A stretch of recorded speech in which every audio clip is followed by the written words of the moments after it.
আমেরিকার গভীর জঙ্গলে একটি গাছ নিজে নিজেই হাঁটে। শুনতে অবিশ্বাস্য লাগলেও এটি সম্পূর্ণ সত্যি। পৃথিবীর এমন অনেক বিষয় রয়েছে যা প্রথমবার শুনলে মনে হয় যেন কোনো বৈজ্ঞানিক কল্পকাহিনী, কিন্তু ল্যাটিন আমেরিকার গভীর জঙ্গলে এমন এক গাছ আছে যা ধীরে ধীরে নিজের স্থান পরিবর্তন করতে পারে। এই আশ্চর্য গাছের নাম ওয়াকিং পাম ট্রি, যা সোক্রোটেজেরিয়া নামেও পরিচিত। এটি কোনো সাধারণ গাছের মতো এক জায়গায় স্থির থাকে না, বরং সময়ের সঙ্গে সঙ্গে প্রতি বছর প্রায় ২০ মিটার পর্যন্ত স্থান পরিবর্তন করতে পারে।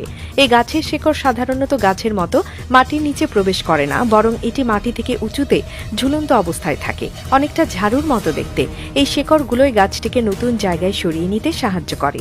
এই আশ্চর্য গাছের শেকড় অন্য সব গাছের মতো মাটির নিচে ঢুকে থাকে না, বরং এগুলো ঝুলে থাকে অনেকটা ঝাড়ুর মতো দেখতে।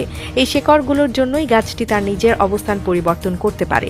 এক জায়গায় দাঁড়িয়ে থাকার পরিবর্তে যখনই এটি বুঝতে পারে যে আশেপাশের পরিবেশ তার জন্য অনুকূল নয়, বিশেষ করে সূর্যের আলো ঠিক মতো আসছে না, তখন এটি নতুন নতুন শেকড় গজিয়ে সেই দিকে বাড়তে শুরু করে যেখানে আলো বেশি পাওয়া যায়।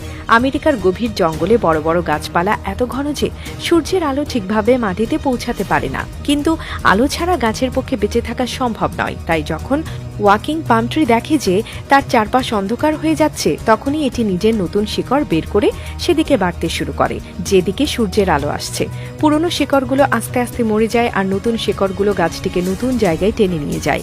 আর এই প্রক্রিয়া এত ধীরে ঘটে যে আমরা খালি চোখে এটা বুঝতে পারি না, কিন্তু কয়েক বছর পার হলে দেখা যায় গাছটি তার পুরনো জায়গা ছেড়ে অন্য কোথাও গিয়ে দাঁড়িয়েছে, যা সত্যি না হলে বিশ্বাস করাই কঠিন।